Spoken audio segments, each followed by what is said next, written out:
বিদ্রোহী কবি। বিদ্রোহী কবি যখন ছোটবেলায় কলিকাতার আশা শুনেছিলেন, তিনি একটা রুটি দোকানে চাকরি করতেন।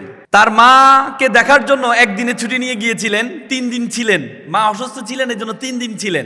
পরবর্তীতে যখন আবার দোকানে আসলেন, ওনাকে খুব বকাঝকা করলেন। উনি তো একটু বিদ্রোহী মানুষ, উনি বকাঝকা সহ্য করতে পারেন নাই, উনি বের হয়ে গেলেন, চাকরিই করবো না।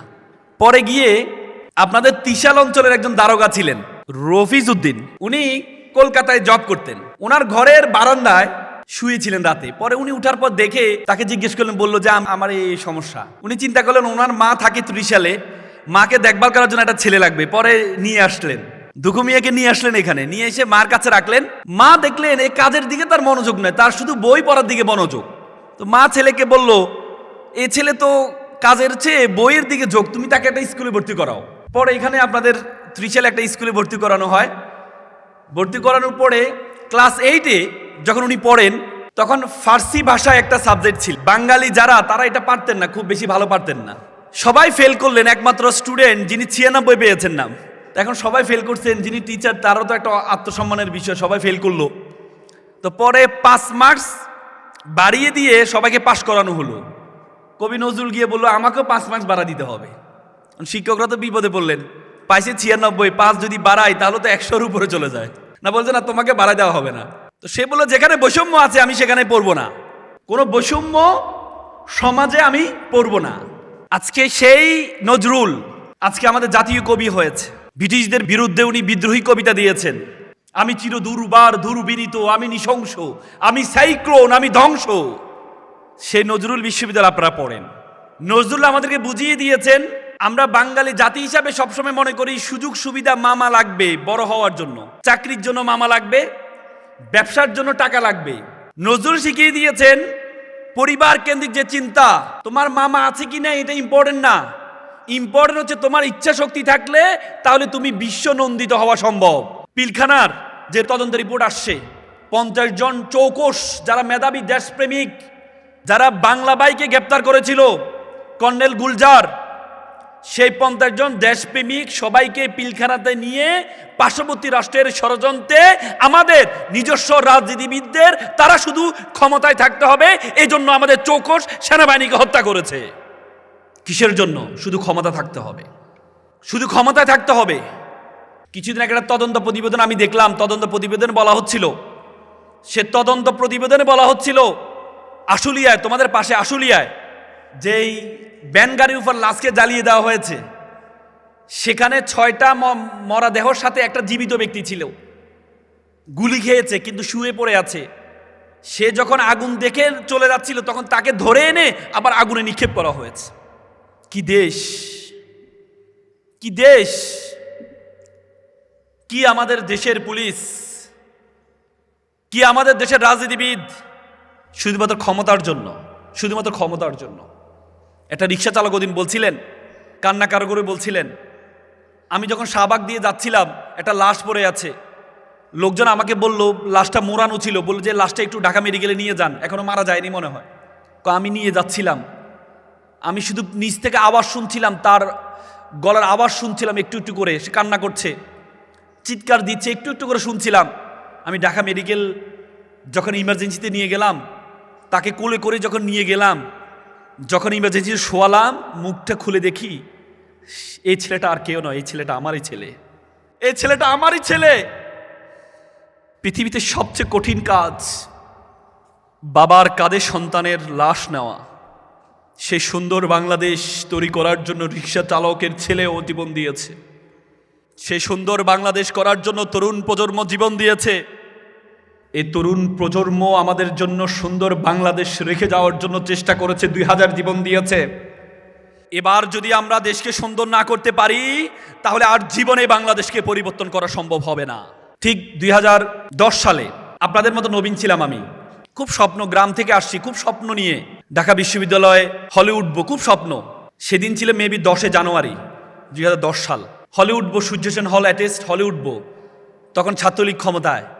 চিন্তা করলাম হলে উঠতে হলে তো তারা কিছু প্রশ্ন করে, বড় ভাইরা বলে যে প্রশ্ন করবে, ছাত্রলীগ সম্বন্ধে প্রশ্ন করবে, তারা দেখবে তুমি ছাত্রলীগ করো কিনা। অনেক প্রিপারেশন নিয়ে বিভিন্ন জিনিস পড়ে টোরে গেলাম, ভাবলাম যে নবীন বরণ করবে। রাত 10টায় গেস্ট রুম ডাকা হয়েছে আমাদেরকে, যারা ফার্স্ট ইয়ার হলে উঠবো। নবীন বরণ করছে আমাদেরকে। আজকে তোমাদের নবীন বরণ দেখে বিশ্বাস করো আমি নিজেকে ধরে রাখতে পারছি না। তোমাদের নবীন বরণ আর আমাদের নবীন বরণ। রাত 10টায় বাইরে এক একজন 3 কোয়ার্টার 2 কোয়ার্টার 1 কোয়ার্টার পরে সোফার মধ্যে বসে আছেন পায়ের উপর পা তুলে, আর আমরা মনে হচ্ছে যেন কোথা থেকে আসছি, এক জন্তু জানোয়ার। দাঁড় করালেন আমাদেরকে সবাইকে, ওনারা সোফার পায়ের উপর পা ধরে বসে আছেন আর আমাদেরকে দাঁড় করেন। কেউ একজন সিগারেট টানছেন আর কেউ একজন চেহারা দেখে তো কি বরণ করবে আমাকে, তাদের চেহারা দেখলে তো ভয়ে আরো দাঁড়ালাম, আমরা সবাই দাঁড়ালাম।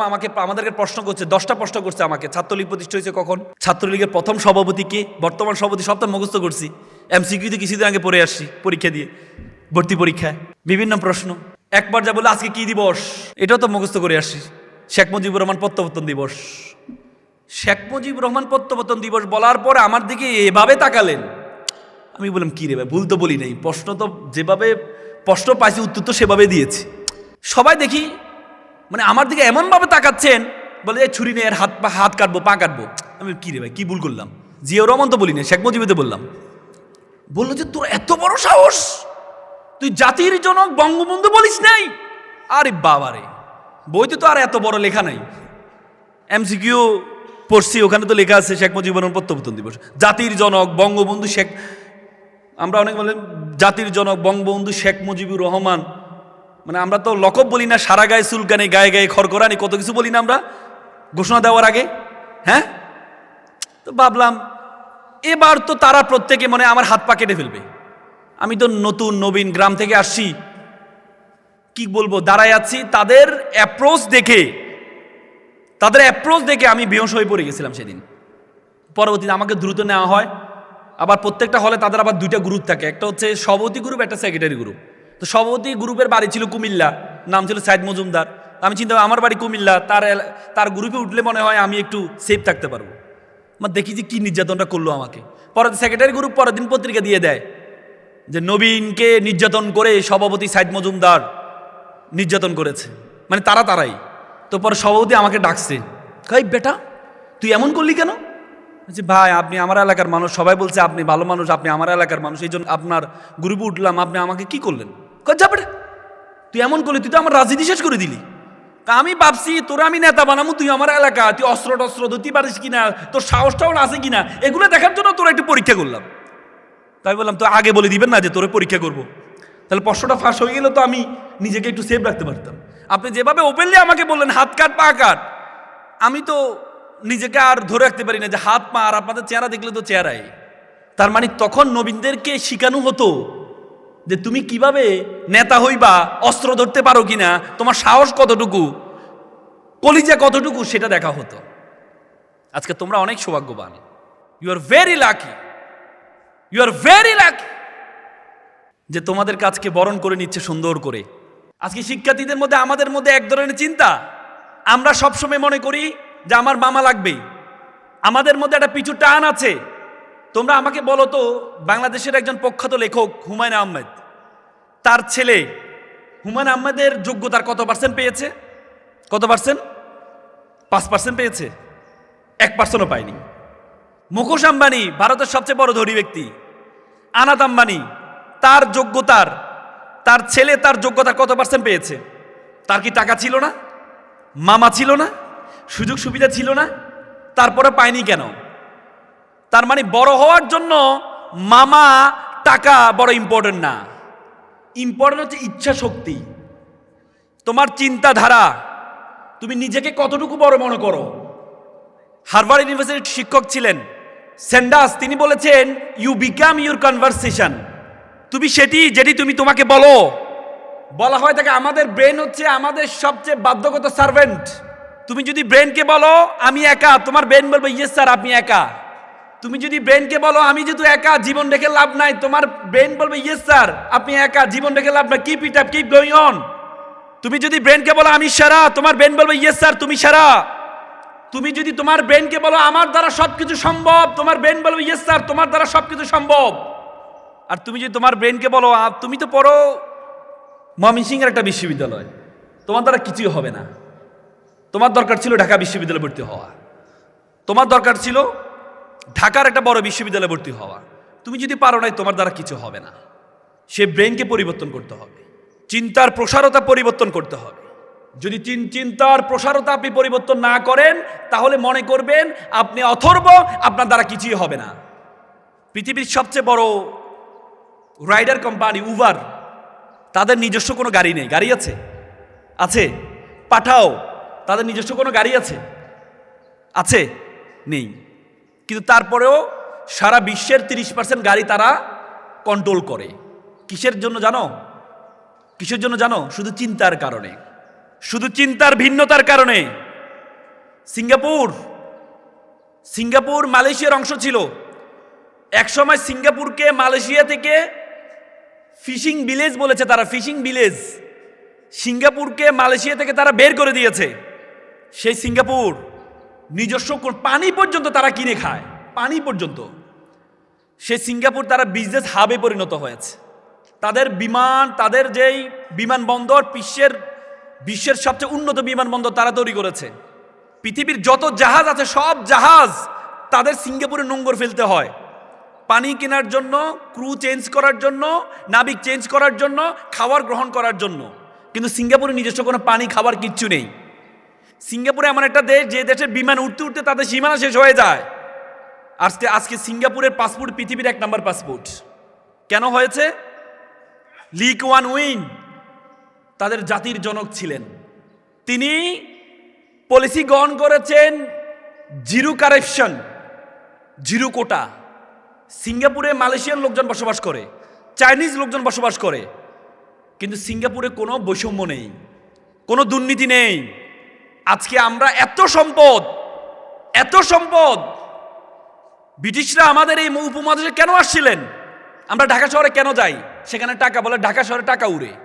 ব্রিটিশরা ভারতীয় উপমহাদেশে কেন আসছিলেন? সম্পদের কারণে আসছিলেন। আজকে আমাদের এত সম্পদ, তারপরেও আমাদের দেশ উন্নত না কেন জানো? শুধুমাত্র দুর্নীতির কারণে, শুধুমাত্র দুর্নীতির কারণে। আজকে তোমরা এখানে যারা শিক্ষার্থী আছো, আমরা পড়াশোনা না করলে আমাদের মা বাবা বলে গাধা সন্তানটা কোথা থেকে আসছে, শিক্ষক বলে গাধার ছেলে মেয়েটা কোথা থেকে আসলো। গাধা ইংরেজি কি বলো তো? গাধা ইংরেজি কি? এস ফর গাধা। গাধার সাথে তুমি যদি ইটি যোগ করো, E for education, T for transparency, তাহলে এসটা সম্পদে পরিণত হবে, অ্যাসেটে পরিণত হবে। এক লাগবে এডুকেশন, আর একটা লাগবে কি? ট্রান্সপারেন্সি। মহাত্মা গান্ধী বলছেন দেয়ার আর 7 থিংস উইল ডেস্ট্রয় আস। 7টি জিনিস আমাদেরকে ধ্বংস করছে। তার মধ্যে একটা হচ্ছে এডুকেশন উইদাউট কারেক্টার, চরিত্রবিহীন শিক্ষা। আমাদের দেশে ডাক্তারের কোনো অভাব নেই, আমাদের দেশে ইঞ্জিনিয়ারের কোনো অভাব নেই, আমাদের দেশে রাজনীতিবিদের অভাব নেই। আমাদের দেশে সবচেয়ে বড় অভাব হচ্ছে চরিত্রবান রাজনীতিবিদের। ইউনিভার্সিটি আফ্রিকার গেটে বড় করে লেখা আছে, তুমি যদি কোনো জাতিকে ধ্বংস করতে চাও, ওই জাতির শিক্ষা ব্যবস্থার মধ্যে দুর্নীতি প্রবেশ করাও। সেই শিক্ষা ব্যবস্থাতে যদি কোনো ডাক্তার তৈরি হয়, সে ভুল চিকিৎসা করবে, লক্ষ মানুষ মারা যাবে। সেই শিক্ষা ব্যবস্থা দিয়ে কোনো ইঞ্জিনিয়ার তৈরি হয়, সে ভুল বিল্ডিং তৈরি করবে, বিল্ডিং দোষে লক্ষ মানুষ মারা যাবে। সেই শিক্ষা ব্যবস্থা যদি কোনো রাজনীতিবিদ তৈরি হয়, তাহলে সেই দেশকে অন্যের কাছে বিক্রি করে দিবে, এমন কিছু পলিসি সে তৈরি করবে, দেশটা automatically this country will be broken. আমরা কি দেখি নাই? আমরা দেখি নাই আমাদের দেশের বিরুদ্ধে কি ষড়যন্ত্র হয়েছে? পিলখানার যে তদন্ত রিপোর্ট আসছে, 50 জন চৌকস যারা মেধাবী দেশপ্রেমিক, যারা বাংলা বাইকে গ্রেপ্তার করেছিল কর্নেল গুলজার, সেই 50 জন দেশপ্রেমিক সবাইকে পিলখানাতে নিয়ে পার্শ্ববর্তী রাষ্ট্রের ষড়যন্ত্রে আমাদের নিজস্ব রাজনীতিবিদদের, তারা শুধু ক্ষমতায় থাকতে হবে এই জন্য আমাদের চৌকস সেনাবাহিনীকে হত্যা করেছে। কিসের জন্য? শুধু ক্ষমতা থাকতে হবে, শুধু ক্ষমতায় থাকতে হবে। সিকিম, আমি কিছুদিন আগে যাওয়ার সুযোগ হয়েছে। সিকিম ভারতের অংশ ছিল না। সিকিম ভারতের অংশ ছিল না, তার আলাদা একটা রাষ্ট্র ছিল। এত সুন্দর দেশ। লেন্দুব দর্জি তাদের ছিল প্রধান। সে লেন্দুব দর্জি 1974 সালে সিকিমকে ভারতের অংশ করে দিয়ে দেয়। আমাদের দেশ নিয়েও ষড়যন্ত্র হয়েছে, আমাদের দেশ নিয়েও ষড়যন্ত্র হয়েছে। কিন্তু আলহামদুলিল্লাহ আমাদের তরুণ প্রজন্মের রক্তের বিনিময়ে আমাদের এই সুন্দর দেশ আমাদের কাছে ফিরে আসছে। তোমরা চিন্তা করতে পারো কি পরিমাণ ত্যাগ কোরবানি করেছে। তোমরা যারা তোমাদেরকে প্রজন্মকে নিয়ে আমরা বলতাম এটা হচ্ছে ফার্মের মুরগি, এরা পাবজি খেলে, এরা গেমস খেলে, এদের দিয়ে কিচ্ছু হবে না। সে ফার্মের মুরগিরা, সে পাবজি যারা খেলে, তারা মোবাইলে শত্রুদেরকে ধ্বংস করার জন্য চেষ্টা করে, কিন্তু বাস্তবিক জীবনে তারা যে এভাবে স্লোগান দিতে পারে, বুকের মধ্যে অনেক জ্বর, বুক পেতেছি গুলি কর। সে ছাত্র সমাজ আমাদেরকে সুন্দর একটি দেশ উপহার দিয়েছে। দায়িত্ব তোমাদের আমাদের সকলকে নিতে হবে। আজকের রাজনীতির ক্ষেত্রে আমাদেরকে প্রত্যেককে, যারা 1000 2000 টাকার বিনিময়ে ভোট দিয়ে দেন, আপনি আপনার ভাগ্যকে তার কাছে বিক্রি করে দেন 1-2 হাজার টাকার বিনিময়ে, সে রাজনীতিবিদের একজন পিএস 400 কোটি টাকার মালিক হয়, আর আপনি সকালে খেলে দুপুরে চিন্তা করেন দুপুরে কি খাবেন। মনে রাখবেন, যে রাজনীতিবিদ আপনাদের কাছে ভোট চাইতে আসবে, রাজনীতিবিদকে জিজ্ঞেস করবেন আপনার কোনো পেশা আছে কিনা। যদি পেশা না থাকে, মনে রাখবেন পেশাবিহীন রাজনীতিবিদ লাইসেন্স প্রাপ্ত চাঁদাবাজ। আপনি বলবেন আগে আপনার পেশা ঠিক করে আসেন, পেশা আছে কিনা আপনার যদি পেশা না থাকে আপনি আমার কাছে ভোট চাইতে আসবেন না। আপনাদের প্রতি দায়িত্ব, 2000 জীবন দিয়ে আপনাদের কাছে দিয়ে গেছে বাংলাদেশটাকে। আজকে আপনারা অনেক সৌভাগ্যবান, এখানে যারা আছেন অনেক সৌভাগ্যবান। এজন্য এই যে দায়িত্ব, যারা দায়িত্বটা পালন করছে, এই সুন্দর বাংলাদেশ পাওয়ার জন্যই আমাদের 2000 শিক্ষার্থী জীবন দিয়েছে। তো সুতরাং দায়িত্ব কত বা আছে কিনা? আছে। আজকে তোমরা এখানে শিক্ষার্থী আছো, তোমরা মানে you must mind it, this is the beginning. You must mind it, this is the beginning, it's a very very beginning of your journey. You have to compete not only in Mymensingh city, you have to compete all over the country, you have to compete all over the world, you have to truly think you are global citizen. পৃথিবীটা একটা বিশ্বগ্রামে পরিণত হয়েছে। তুমি যদি মনে করো বাংলাদেশে competition করবা, এই ময়মনসিংহ শহরে কম্পিটিশন করবা, তাহলে তুমি ভুল করবা। You have to compete all over the world. You have to truly think you are global citizen. You have to think beyond Bangladeshi border. তার আগে প্রথমে তুমি তোমার সম্বন্ধে জানতে হবে। তুমি তোমার সম্বন্ধে, সক্রেটিস বলেছে নো দাই সেলফ, নিজেকে জানো। আল্লাহ কোরআন বলেছে ওয়াফি আনফুসিকুম, তুমি তোমাকে জানো। উপমহাদের সেরা কবি ফরিদুদ্দিন বলেছেন উনসু মাতলু বেজা হাত দরগাহা হার তুরিগো বাজে গো খুদ্দেশা। বলতে পৃথিবী যাকে খুঁজে বেড়াচ্ছে, তুমি সেই ব্যক্তি, তুমি তোমাকে খুঁজে বের করো। তুমি যদি তোমাকে খুঁজে না বের করতে পারো, তাহলে তুমি মনে করবা আল্লাহ তাআলা তোমাকে অনর্থক সৃষ্টি করেছেন, আল্লাহ তাআলা তোমাকে চমৎকার আকৃতি দিয়ে সৃষ্টি করেছেন। আল্লাহ তাআলা কোরআনে বলেছেন লাকাদ খালাকনাল ইনসানা ফি আহসানি তাকওয়িম, আমি তোমাকে উত্তম আকৃতি দিয়ে সৃষ্টি করেছি। এবং এই আয়াতটি বলার আগে আল্লাহ তাআলা 4 বার কসম খেয়েছেন, শপথ করেছেন।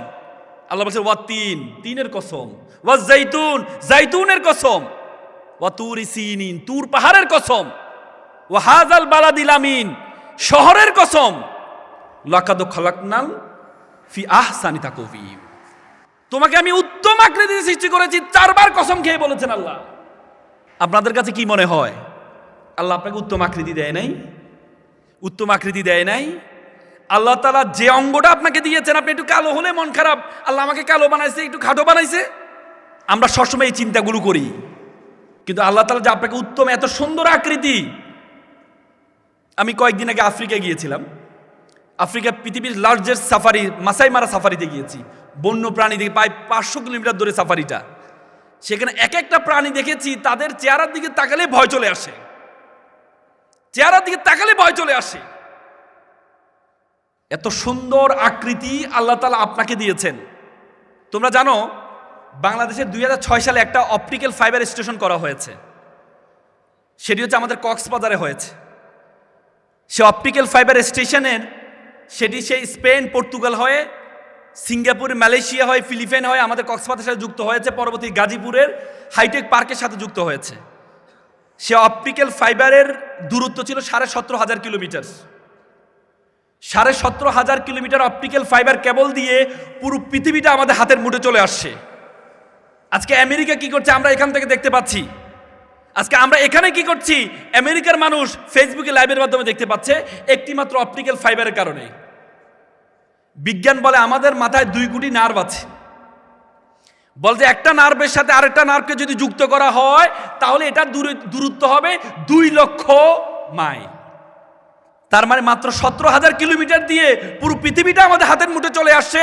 2 লক্ষ কিলোমিটার যে নার্ভ তোমার মাথার মধ্যে আসছে, এইটা দিয়ে পুরো বিশ্বজগৎ তোমার হাতের মুঠের মধ্যে চলে আসবে। ধারণা আছে বিশ্বজগৎ সম্বন্ধে? আমাদের এই পৃথিবীর আয়তন কত জানো? এই পৃথিবীর আয়তন কত জানো? 52 কোটি বর্গ কিলোমিটার। এই 52 কোটি বর্গ কিলোমিটার পৃথিবীতে 7টি মহাদেশ আছে, 5টি মহাসাগর আছে। এই 52 কোটি বর্গ কিলোমিটার পৃথিবীটাকে আমরা যেই সূর্যটা দেখতে পাই, এই সূর্যের মধ্যে যদি ঢুকিয়ে দেওয়া হয় তাহলে 13 লক্ষ পৃথিবী ঢুকিয়ে দেওয়া সম্ভব। আর সূর্য একটা নক্ষত্র। বলা হয় যে একটা নক্ষত্র আছে জুয়েস ব্যাটেল। সে জুয়েস ব্যাটেল যে নক্ষত্র, এই নক্ষত্রটার আয়তন হচ্ছে সূর্য থেকে 33 কোটি গুণ বড়। সুবহানাল্লাহ বলবা না? বলবা না? হাদিসে আছে আলহামদুলিল্লাহ সুবহানানে তামলা ওয়া তামলানে ফিল মিজান। যে ব্যক্তি একবার সুবহানাল্লাহ পড়বে, একবার আলহামদুলিল্লাহ বলবে, আসমান এবং জমিনে যতটুকু ফাঁকা আছে ততটুকু সওয়াব তার আমলনামা দেওয়া হয়। শুধু ছেলেরাই আমলনামা দরকার, মেয়েদের দরকার নেই। তোমাদের দরকার নেই? সবাই বলো সুবহানাল্লাহ। এই বিশ্বজগতে আল্লাহ তাআলা তোমাকে আমাকে বলেছেন কুনতুম খায়রা উম্মাত। আল্লাহ বলেছেন you are the best nation, you are the noblest nation. Allah বলেছেন বিশ্বজগতে যা কিছু আছে আমি সবকিছু তোমার জন্য সৃষ্টি করেছি। হুয়াল্লাযী খালাকা লাকুম মা ফিল আরদি জামিয়া। এই বিশ্বজগতে যা কিছু আছে আমি সবকিছু তোমার জন্য সৃষ্টি করেছি। আর তোমাকে আমি সৃষ্টি করেছি কিসের জন্য? ওয়ামা খলাকতুল জিন্না ওয়াল ইনসা ইল্লা লিয়াবুদুন। আর তোমাকে আমি সৃষ্টি করেছি শুধুমাত্র আমার ইবাদত করার জন্য। I created everything for you and you are created only worship of Almighty. আমরা ইবাদত বলতে আমরা বুঝি শুধুমাত্র নামাজ পড়া ইবাদত, রোজা রাখা ইবাদত, হজ করা ইবাদত না। জ্ঞান অর্জন করা সবচেয়ে বড় ইবাদত। ইসলামের প্রথম স্লোগান সেটি হচ্ছে ইকরা, পড়ো। প্রথম স্লোগান ছিল পড়ো। আল্লাহ কোরআনে বলছে হাল ইয়াস্তাবিল্লাযীনা ইয়ালামুনা ওয়াল্লাযীনা লা ইয়ালামুন। Who knows and who doesn't know, all are not same. যারা জানে এবং যারা জানে না তারা এক নয়। আল্লাহ তাআলা নামাজের কথা কোরআনে 83 বার বলেছেন, 83 বার জ্ঞান অর্জন করার কথা বলেছেন। ইচ অ্যান্ড এভরি রিলিজিয়ন, আপনি যদি হিন্দু ধর্মে দেখেন, হিন্দু ধর্মের বেদ, ঋগ্বেদ, যজুর্বেদ, অথর্ববেদ, সমবেদ, বেদ শব্দের অর্থ হচ্ছে জ্ঞান। বেদ শব্দের অর্থই জ্ঞান। বেদে বলা আছে অত বিদ্যাস তপস্বী, বিদ্যা অর্জন করা সবচেয়ে বড় তপস্যা। ওল্ড টেস্টামেন্টে বলেছেন gathering of knowledge is the worship of Almighty. বাইবেলে বলেছে তুমি যদি নলেজ অর্জন করো এটা সবচেয়ে বড় ওয়ার্শিপ। তো সুতরাং আজকে তোমরা এখানে জ্ঞান অর্জন করার জন্য আসছো। তোমাদেরকে জ্ঞান অর্জন করতে হবে, জ্ঞান অর্জন করতে হবে। আজকে তোমাদেরকে আমি 4টি পরামর্শ দিয়ে আমার কথা শেষ করব। বিল গেটসের নাম শুনেছ না? বিল গেটসের মা ছিল মেরি ম্যাক্সওয়েল গেটস। বিল গেটসের একটা বই আমি পড়েছি, রোড অ্যাহেড। সে বইয়ে তার মা তাকে ছোটবেলা 4টি পরামর্শ দিয়েছেন। তার মা তাকে বলেছেন বাবা you have to be exceptional, তোমাকে ব্যতিক্রম হইতে হবে। দ্বিতীয় হচ্ছে ড্রিম বিগার, তোমার স্বপ্ন হবে বড়। তৃতীয় হচ্ছে বি ইন্ডাস্ট্রিয়াস, তোমাকে পরিশ্রমী হইতে হবে। চতুর্থ হচ্ছে রিড বুক, প্রচুর বই পড়বা। বিল গেটস বইতে লিখেছেন আমার মায়ের 4টি পরামর্শ আমার জীবনকে পরিবর্তন করে দিয়েছে। তিনি বলেছেন তিনি অক্সফোর্ডের ছাত্র ছিলেন।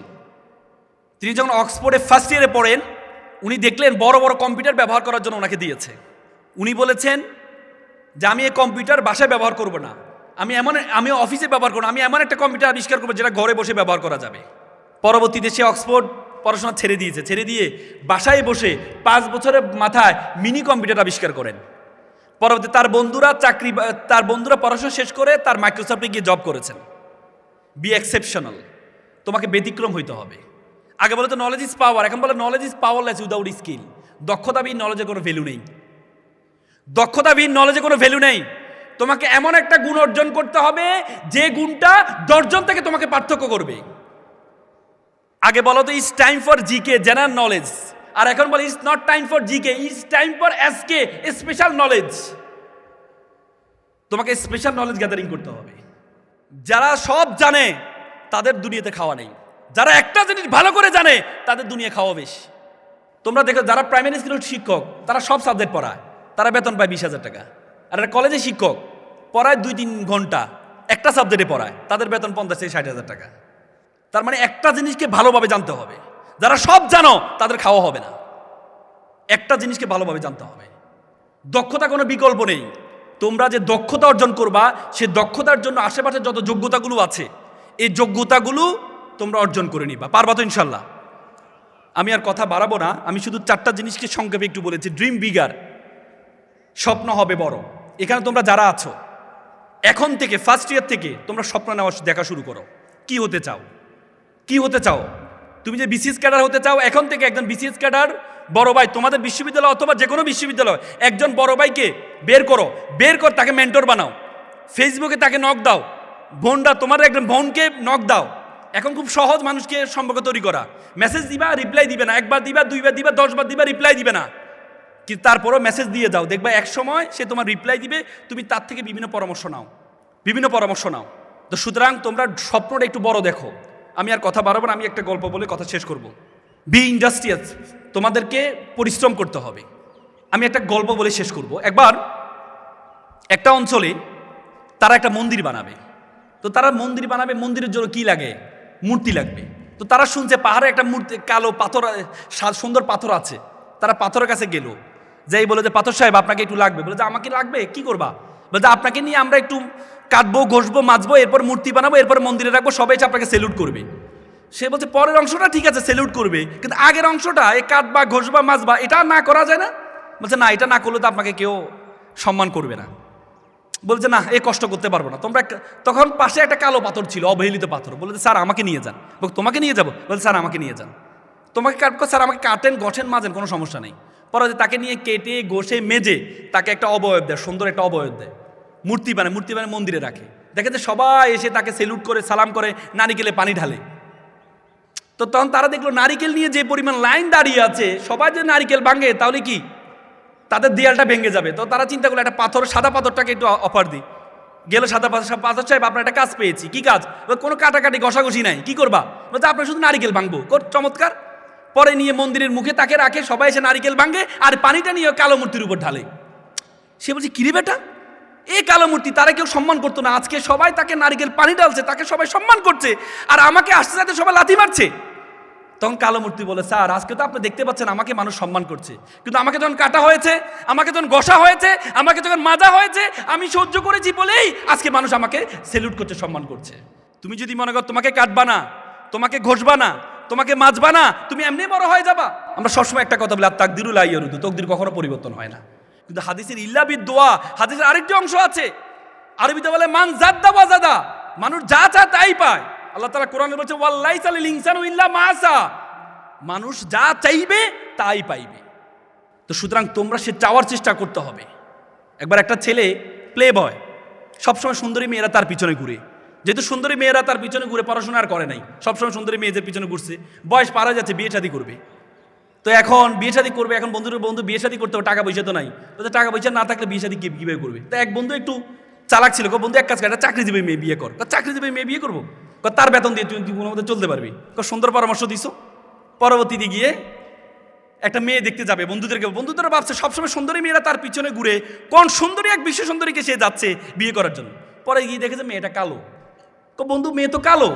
যা বেটা, নদীর জল ঘোলা ভালো, জাতের মেয়ে কালো ভালো। একটু পরে দেখেছে মেয়েটা টেডা। বন্ধু মেয়ে তো টেডা। যা বেটা, এটা লক্ষ্মী টেডা। তার মানে তার যত উইকনেস আছে শুধুমাত্র যোগ্যতার কারণে, তার উইকনেসটা ইউনিকনেসে পরিণত হয়েছে যোগ্যতার কারণে। তো সুতরাং তোমরা সেই যোগ্যতা অর্জন করবা, আমার বিশ্বাস। আর পিতামাতার প্রতি শ্রদ্ধাবোধ রাখবা, আর দেশের প্রতি মমত্ববোধ রাখবা। পারবা তো ইনশাল্লাহ? পারবা তো ইনশাল্লাহ? শিক্ষার্থীরা সবাই একটু দাঁড়াও, শিক্ষার্থীরা সবাই একটু দাঁড়াও। আমার সাথে একটা ওত পড়বা, বলো। আমার সাথে বলবা, আমিও পড়বো। বলো, আমি ওয়াদা করছি লাউডলি বলো, বলো আমি ওয়াদা করছি খারাপ কিছু দেখব না, খারাপ কিছু শুনবো না, খারাপ কিছু বলবো না। যে মুখে ডাকি মা, সে মুখে মাদক না। মানুষের মতো মানুষ হব, পিতামাতাকে শ্রদ্ধা করব, নিজের দেশকে নিজেই গড়ব। সকলে ভালো থাকবা, সুস্থ থাকবা। আসসালামু আলাইকুম।